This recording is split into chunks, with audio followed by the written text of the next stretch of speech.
नमस्कार। आपके अपने YouTube channel study tips with Bhupi में आप सबका स्वागत है।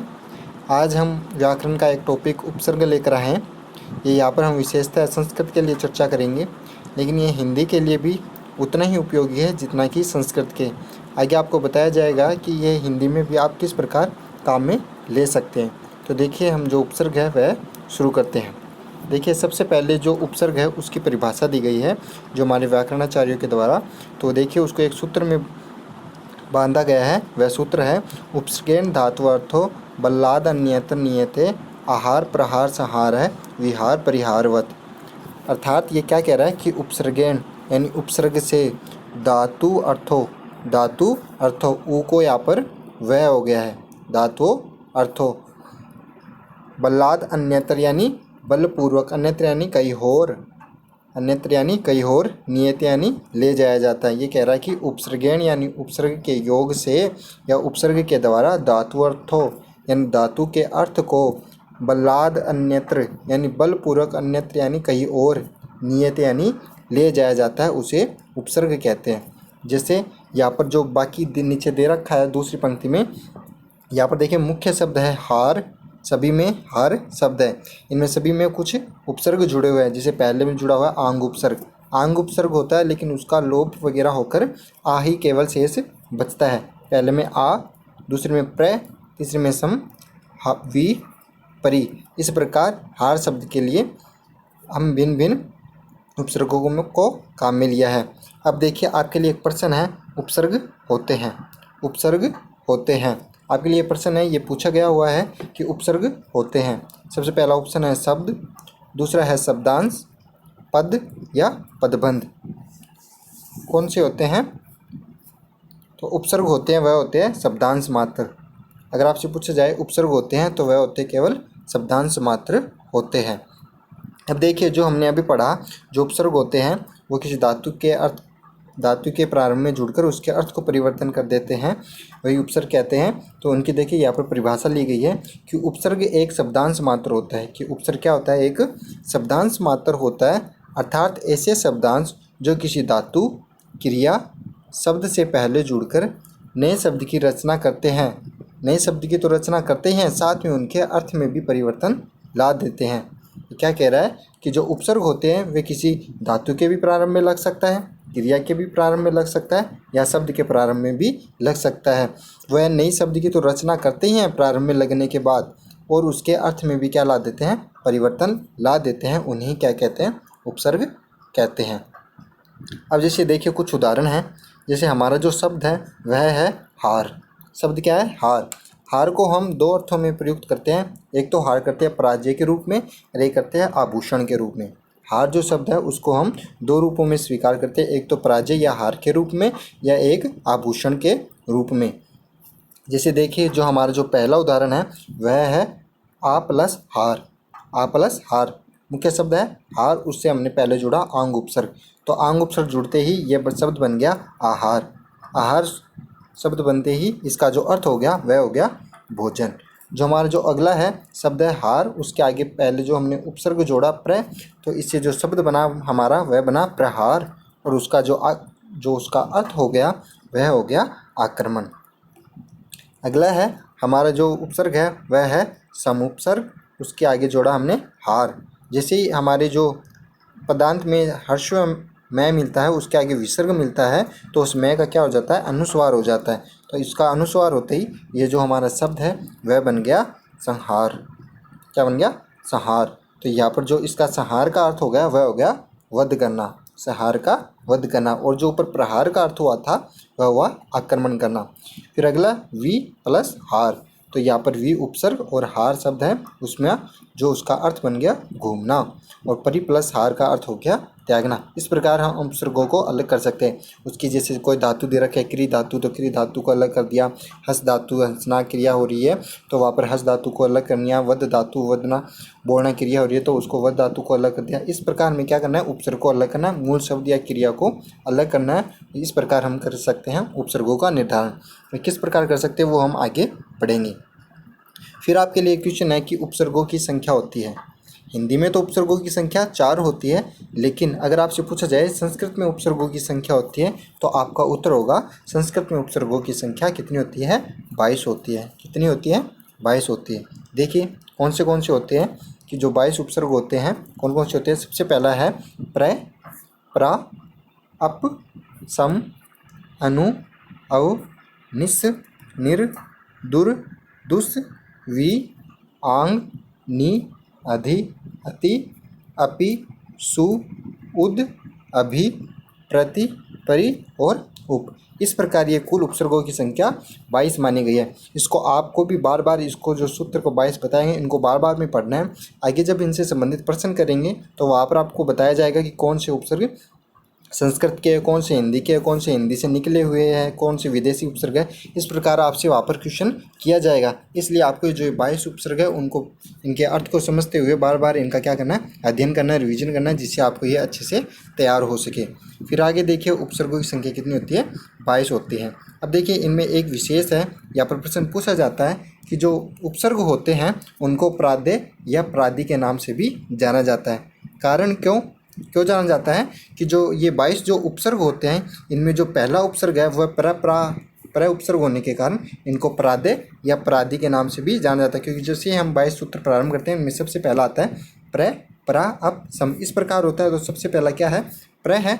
तो इस प्रकार जो इनमें जो पहला उपसर्ग प्र होने के कारण इन्हें प्राद्य या प्रादि के नाम से भी जाना जाता है। अब जो ये 22 उपसर्ग होते हैं इनकी गतिज सूत्र के द्वारा इनकी कौन सी संज्ञा मानी जाती है? गति संज्ञा मानी जाती है। अगर आपसे पूछ लिया जाए, प्रश्न आ जाए कि उपसर्ग की संज्ञा होती है गति संज्ञा, भाव संज्ञा, कोई भी किस प्रकार के भी 3 ऑप्शन और दिए जा सकते हैं आपको, तो वहाँ पर उपसर्ग की आपसे पूछा जाए संज्ञा होगी तो वहाँ पर उपसर्ग की गति संज्ञा होगी। देखिए अब हमारे उपसर्ग किस प्रकार है, किस प्रकार हम इसको अलग कर सकते हैं। तो देखिए जो हमारा सबसे पहला उपसर्ग है वह है प्र। तो हमें करना क्या? मूल धातु या मूल शब्द को अलग करना है। देखिए जो हमारा जो सबसे पहला उपसर्ग है प्र, तो इसमें जो सब पहला शब्द है प्रभवती। तो इसमें देखिए प्र उपसर्ग में भू धातु जुड़ा हुआ है और तिप तस जी में तिप, इसमें जो प्रत्यय जुड़ा हुआ है, तिप प्रत्यय जुड़ा हुआ है। तो इसमें क्या हो गया? प्र प्लस भवती। ये सीधा साधारण हम अलग कर सकते हैं। इसमें भी प्र चरती, इसमें प्र प्लस चरती। इस प्रकार हम प्र उपसर्ग अलग कर सकते हैं। आगे भी समांतर उसी तरह होंगे। प्र प्लस धावती, प्र जोड़ भाव है, प्र जोड़ कोप है, प्र जोड़ ज्ञा। और फिर देखिए दो इसके जो मुख्य उदाहरण है वहाँ पर या प्र उपसर्ग नहीं होते हैं। देखिए किस प्रकार, देखने में तो हमें वहाँ पर प्र उपसर्ग लग रहे हैं। जैसे देखिए हमारा ये जो पहला शब्द है प्रागैतिहासिक और प्रादुर्भाव। प्रागैतिहासिक में अगर अपन करें तो क्या हो जाएगा? इसका क्या होगा कि अगर अपन इसको करें प्र प्लस आग ऐतिहासिक, प्र प्लस आग ऐतिहासिक, तो इस प्रकार हमारा जो दूसरा शब्द है वह बना नहीं, प्र प्लस आग ऐतिहासिक। तो यहाँ पर क्या हुई? जसत्व संधि हुई है। तो यहाँ पर जो उपसर्ग है वह है प्राक। कौन सा उपसर्ग है? प्राक। प्राक प्लस ऐतिहासिक। ये ऐसा बनेगा। इसको अलग अलग करेंगे तो, इसका विग्रह करेंगे तो बनेगा प्राक प्लस ऐतिहासिक। प्राक में प्रा, कै में कै आधा, प्राक ऐतिहासिक में आई बड़ी। इस प्रकार अगला जो हमारा है प्रादुर्भाव। प्रादुर्भाव के भी अंदर हमें देखने से क्या मिल रहा है कि इसमें प्र उपसर्ग लग रहा है, लेकिन यहाँ पर भी प्र उपसर्ग नहीं है। यहाँ पर भी मुख्य उपसर्ग कौन सा है? प्रादुर। कौन सा उपसर्ग है? प्रादुर। तो यहाँ पर भी प्र उपसर्ग नहीं है, प्रादुर प्लस भाव के योग से बना हुआ शब्द है। आगे देखिए जो ये दोनों हैं इनके अंदर उपसर्ग नहीं है। फिर आगे देखिए जो हमारा दूसरा है वह है परा। देखिए परा में क्या है? देखिए सबसे पहला जो हमारा शब्द है पराभवती, वही उसी तरह समान परा को रख किया, भवती अलग ही प्रतीत हो रहा, भू धातु ति प्रत्यय। फिर आगे परा प्लस जय, परा प्लस क्रम, परा प्लस भव, परा प्लस करोति और परावर्त प्लस वर्तते। फिर इसी में भी देखिए दो जो मुख्य अपवाद हैं वह कौन कौन से हैं? पराश्रित और पराधीन। अब पराश्रित और पराधीन क्या होता है कि पराश्रित यानी दूसरों के ऊपर आश्रित रहना, परा प्लस अधीन यानी दूसरों के अधीन रहने वाला। इस प्रकार हम इसके बना सकते हैं, लेकिन नहीं, यहाँ पर ऐसा नहीं होगा। यहाँ पर क्या होगा? पर प्लस आश्रित, पर प्लस आश्रित यहाँ पर होगा, पर प्लस आश्रित। इसलिए यहाँ पर इसका ये अर्थ निकलेगा। तो यहाँ पर परा उपसर्ग नहीं है। आगे देख लीजिए, ऐसे ही यहाँ पर ये जो पराधीन है इसमें भी पर प्लस अधीन होगा, पर प्लस अधीन होगा, इसमें भी परा उपसर्ग नहीं है। कहीं आप सोच रहे हो परा प्लस अधीन हो गया और इसमें दीर्घ संधि होकर पराधीन शब्द बन गया, नहीं, यहाँ पर दीर्घ संधि नहीं है। यहाँ पर जो मूल शब्द है वह है पर प्लस आश्रित प्लस पर प्लस अधीन, ये दो शब्द बने हुए हैं, था जो दूसरों पर आश्रित हो और दूसरों के अधीन हो। अगला जो हमारा सब उपसर्ग है वह है अप। अप में देखिए हम किस प्रकार अलग अलग कर सकते हैं। अप करोति, अप गच्छति, अप चरति, अपवाद, अप गच्छति, अपवाद, अपवाद का अर्थ विशेष नियम, अप चार है, अप चार है। फिर देखिए जो हमारे जो दो अन्य शब्द है वह है अपरोक्ष और अपराजित। यहाँ पर देखने में हमें प्रतीत हो रहा है अप जोड़ रोक्ष, अप जोड़ रोक्ष है, तो यहाँ पर ये इस प्रकार नहीं होगा। और उसमें जो द्वितीय है उसमें भी लग रहा है हमें अप जोड़ राजित, अप जोड़ राजित, यहाँ पर भी ये राजित नहीं होगा। यहाँ पर भी जो मुख्य जो है जो शब्द है जो हमारा शब्दांश है वह है अ प्लस परोक्ष है, अ प्लस परोक्ष है, और दूसरे के अंदर भी होगा अ प्लस पराजित, अ प्लस पराजित। तो यहाँ दोनों में क्या है, अ है न कि अप, तो इसको आप विशेष ध्यान में रखना है और इन दोनों के अंदर ही अप उपसर्ग नहीं है। आगे देखिए जो हमारा अगला है वह है सम। अगला क्या है, सम। देखिए इसका एक विशेष नियम है, जब भी क्या होता है जो पदांत के अंदर हर्षव म होता है, यहाँ की बात हो रही है, यहाँ की जो पदांत के अंदर हर्षव म होता है और उसके आगे कोई भी व्यंजन हो, किसी भी प्रकार का क्या हो व्यंजन हो, तो जो हर्षव म होता है उसको अनुस्वार बना दिया जाता है। उसको क्या बना दिया जाता है, अनुस्वार बना दिया जाता है, वहाँ पर अनुस्वार संधि होगी। तो देखिए यहाँ पर क्या है, समचरती, संभवती, संसार है, संचय, संयम और संहार है। ये आपको बार बार में पढ़ना है, इनको आप आसानी से समझ सकते हैं। इसमें क्या विशेष अपवाद नहीं है, वरना मैं आपके लिए यहाँ पर जरूर लिख कर आता। आगे देखिए यहाँ पर मैं है, इसको क्या हो गया, अनुस्वार हो गया। अगला जो हमारा उपसर्ग है वह है अनु। अनु उपसर्ग, उसमें देखिए हम अलग अलग कर सकते हैं। अनु में क्री धातु है, टिप पढ़ते हैं, अनु चरती, अनुभवती, अनुवाद, इस प्रकार हो गए। फिर देखिए जो हमारे जो अगले जो तीन हैं मुख्य है वह अनुपयोगी, अनुर्वर, अनुपलब्ध, अनुपयोगी, अनुर्वर और अनुपलब्ध। तो यहाँ पर हमें उपसर्ग छाटना है। दिखने में तो हमें अनु उपसर्ग लग रहा है, लेकिन यहाँ पर अनु उपसर्ग नहीं है। यहाँ पर जो उपसर्ग है वह है अन। क्या उपसर्ग है, अन, न में न आधा हर्षव होगा। तो यहाँ पर जो मुख्य ये तीन है इनका होगा अन प्लस, फिर इनका हम किस प्रकार कर सकते हैं, उपयोगी, क्रमशः उपयोगी, उर्वर, उपलब्ध और क्या हो जाएगा, उपलब्ध। जो ये तीनों ही हैं इनके अंतर्गत अनु उपसर्ग नहीं है, इन तीनों में अनु उपसर्ग नहीं है। तो इस प्रकार अनु उपसर्ग किन किन में, अनुकरोति, अनुचरती, अनुभवती, अनुवाद, इस प्रकार हम इसको अलग कर सकते हैं। नियम क्या है, जहाँ पर अन उपसर्ग लगेगा उसके आगे पर हमेशा क्या होएगा, स्वर होगा। और एक और है इसके समान ही, जहाँ पर अ उपसर्ग होगा उसके बाद उसको हमेशा व्यंजन लगेगा, उसमें क्या लगेगा, व्यंजन लगेगा। तो यहाँ पर क्या है, अन उपसर्ग है, तो अन हो गया। जो हम हिंदी में पढ़ेंगे, अन के पश्चात जो आगे क्या है, स्वर है, ऊ स्वर होता है। तो यहाँ पर क्या हो गया, अनुपसर्ग हो गया। इसमें इन तीनों शब्द को छोड़कर, इन तीनों शब्द को छोड़कर क्या हो गया, यहाँ पर अनुपसर्ग होगा बाकियों के अंदर। आगे जो हमारा है वह है अवगुण। अव उपसर्ग और उसके शब्द जो बने हुए हैं, अवगच्छति, अवतरती, अवसर। फिर आगे है अवगुण, अवलोकन और अवधारणा। ठीक है, इस प्रकार अव उपसर्ग है। फिर उसके बाद में है निस उपसर्ग। उपसर्ग निस ही है, लेकिन उपसर्ग नी है, लेकिन उसमें क्या होता है, विसर्जनीय से सह सूत्र से उस विसर्ग को क्या हो जाता है, सह हो जाता है। तो यहाँ पर नी ही रूप भी मान्य है और निस रूप भी मान्य है, दोनों ही रूप मान्य है। तो यहाँ पर देखिए हमारा जो शब्द है, निष्पाप, निश्चय, निष्पाप, निसंतान, निश्चरती और निश्छल, इन तीनों में क्या है, जो हमारी क्या है, निस उपसर्ग है। यहाँ पर क्या है, जो यहाँ पर विसर्ग संधि भी साथ साथ में हुई है, विसर्ग संधि भी साथ साथ में हुई है। फिर आगे देखिए यहाँ पर क्या होता है, जो पहले होता है जो निस जो हमारा जो नी उपसर्ग है, इस नी को आगे जब क्या होता है, जब वर्ग का पहला या दूसरा इस प्रकार जो कोई वर्ण होता है तो उस विसर्ग को क्या हो जाता है, सह आदेश हो जाता है। फिर जो हमारा शब्द बन गया, जो हमारा जो शब्द बन गया वह बन गया निज शब्द बन गया। फिर उसके बाद अगर निज शब्द के बाद आगे हमारे जैसे स शब्द के बाद प्लस में आगे जो हमें मिल जाए स, या फिर उसके बाद च, छ, ज, झ यह मिल जाए, इनमें से कोई भी पंक्ति मिल जाए, तो जो प्रारंभिक जो स्वर जो वन हमें पढ़ा स, उस स को क्या आदेश हो जाता है, स आदेश हो जाता है। इसी प्रकार यहाँ पर क्या है, जो हमने यहाँ पर जो ये दो उदाहरण देखे हैं ये वाले, इनमें भी क्या है, इस प्रकार स ही हुआ है। निस से उस स को क्या हो गया, स आदेश हो गया। आगे देखिए, जो निष्ठा है, इसमें जो मुख्य शब्द है वह है निष्ठा। निष्ठा के अंतर्गत जो नी है, नी के बाद स्था है, नी के बाद स्था है, तो इस निष्ठा के अंतर्गत भी क्या है, निस उपसर्ग या नि ही उपसर्ग नहीं है। फिर उसके बाद जो हमारा जो अगला है वह है निहि उपसर्ग या निर उपसर्ग। उसमें भी वही नियम लागू है, विसर्ग को र आदेश हो गया, विसर्ग को र आदेश हो गया। इसमें देखिए जो हमारे जो मुख्य पहले वह देखिए, निर्गुण, निर्जनम, निर्धन, या फिर उसके बाद आ गया निरोग, नीरस और नीरज। निरोग, नीरस और नीरज। यहाँ पर जो निरोग और नीरस है, इनमें तो निर उपसर्ग है। किस प्रकार है वो देखिए कि जो निरोग या नीरस का अपन संधि विच्छेद करें तो यहाँ पर होगा निर प्लस रोग, निर प्लस रोग।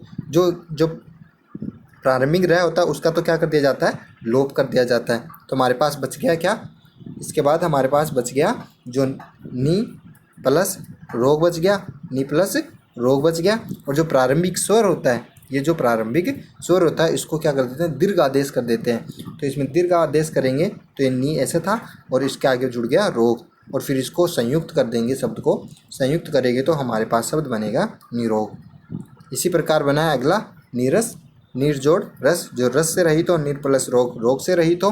फिर अगला है नीरज। जो नीरज है यहाँ पर नीर उपसर्ग नहीं है। हाँ सही है, बिल्कुल आपने सही सुना कि आप सोच रहे हो कि निरोग नीरस की तरह भी नीरज में भी अपन कर दे तो नीर उपसर्ग, तो यहाँ पर नहीं होगा। आप सोच रहे हो नीर प्लस रज कर दें, ये नहीं होगा। यहाँ पर होगा नीर प्लस जय, नीर प्लस जय। नीर का अर्थ होता है पानी और जय का अर्थ होता है जन्म लेने वाला, अर्थात पानी में जन्म लेने वाले। कोई भी हो सकते हैं, बहुत सारे जीव होते हैं जो पानी में जन्म लेते हैं। तो इसमें जो नीरज है इसके अंतर्गत नीर उपसर्ग नहीं होगा। जो हमारा अगला है वह है दुहु दुस। इसी प्रकार दुस्साहस, दुष्परिणाम, यहाँ पर भी विसर्ग संधि हुई। दुष्प्रभाव, यहाँ पर भी विसर्ग संधि हो गया। दुस्शासन, यहाँ पर भी विसर्ग संधि, फिर उसके बाद सचुत्व संधि हुई है। विसर्ग का स और स पे फिर सचुत्व संधि। स को क्रम से स आगे होने पर उसको स को स आदेश कर दिया जाता है। फिर आगे देखिए दूर उपसर्ग। दूर में भी क्रम से वही है, दुर्जनम, दुर्गुणम, दुरवस्था, दुरुपयोगी। इसमें भी क्रम से क्या है, यही उपसर्ग है। दूर और दुस में अपन एक भेद इस प्रकार भी कर सकते हैं। मान लो हमारे पास कोई शब्द आ गया और हमें वहाँ पर पता नहीं लग पा रहा है कि हम वहाँ पर दूर करें या दुस करें, तो हमें क्या करना है, शब्द को पहचानना है। शब्द में जिसके ध्वनि आ रही होगी हमें वही करेंगे। जैसे देखिए हमने शब्द पढ़ा दुर्जन, शब्द क्या पढ़ा, दुर्जन। दुर्जन शब्द पढ़ा तो यहाँ पर जो रै की आवाज़ आ रही है, यहाँ पर दुर्जन, दुर्जन रै की आवाज़ आ रही है, तो यहाँ पर उपसर्ग कौन सा हो गया, दूर। अगर हम पढ़े दुशासन, दुशासन, तो वहाँ पर हमसे पूछे तो वहाँ पर दुर्ग होगा या दुस होगा, दूर होगा या दुर्स होगा, तो वहाँ पर जो हमारा जो उपसर्ग है वहाँ पर स की ध्वनि आ रही है, जैसे दुशासन, तो वहाँ पर कौन सा हो जाएगा, स हो जाएगा, दुस उपसर्ग हो जाएगा। फिर उसके बाद है जो हमारा जो अगले जो मुख्य दो शब्द है वह है दूरभाष और दूरदर्शन। दूरभाष और दूरदर्शन दिखने में हमें प्रतीत हो रहा है कि इनमें दो उपसर्ग ही है, लेकिन यहाँ पर दूर उपसर्ग नहीं होकर यहाँ पर दूर शब्द है, दूर शब्द है, दूर प्लस भाष, दूर प्लस भाष अर्थात हमारा मोबाइल। दूर प्लस अगला है दूर प्लस दर्शन, दूर प्लस दर्शन। इस प्रकार इन दोनों शब्दों में क्या है, दूर शब्द है, न कि दूर या दुहु उपसर्ग। इन दोनों के अंदर ही क्या है, दूर उपसर्ग नहीं है। अगला जो हमारा है वह है विहि, क्या है, विहि, वि उपसर्ग है। इसमें देखिए हम अलग कर सकते हैं सीधा ही, विचरती, विचार, वियोग, विवाद, विप्सा और विक्षक है, विप्सा और विक्षक है। अब देखिए जो यहाँ पर है इसमें भी वही नियम लागू है कि जैसे जो हमारे जो संधि होती है, संधि हम पढ़ते हैं जहाँ पर मैं आगे आपको बताऊंगा, वहाँ पर भी हुआ। यहाँ पर जो किस प्रकार शब्द बना, ये बना है वी प्लस इप्सा पे, दीर्घ संधि हुई है यहाँ पर वी प्लस इप्सा। ई में इप्सा में ई बड़ी आएगी, तो यहाँ पर क्या हो गया वी प्लस इप्सा, तो यहाँ पर भी वी उपसर्ग ही है। इसी प्रकार अगला जो हमारा शब्द है वह विक्षिक है, तो वी प्लस इक्षक है, वी प्लस इक्षक है। इसमें भी दीर्घ संधि हुई होगी कि ई के बाद ई आ गया, ह्रस्व या दीर्घ ई के बाद दीर्घ या ह्रस्व ई आ जाए तो वहाँ पर दीर्घ ई ही आदेश होता है। ये दीर्घ संधि का उदाहरण है, तो इन दोनों में भी क्या हो गया वी उपसर्ग हो गया। अगला जो हमारा जो शब्द है जो उपसर्ग है वह है आंग, या इसको हम बोल सकते हैं आ। इसमें केवल आ ही शेष बचता है, तो इसको देखिए हमारे जो बने हुए शब्द अनियति, आकार, आदेश, आयोग और आहर्थी। इस प्रकार हमने 22 में से कुल 12 उपसर्ग पढ़े हैं। अगर आपको वीडियो अच्छा लगा है तो इसको लाइक करें, शेयर करें, सब्सक्राइब करें, और जो बाकी बचे हुए 10 और है वह हम अगली वीडियो में शामिल करेंगे। धन्यवाद।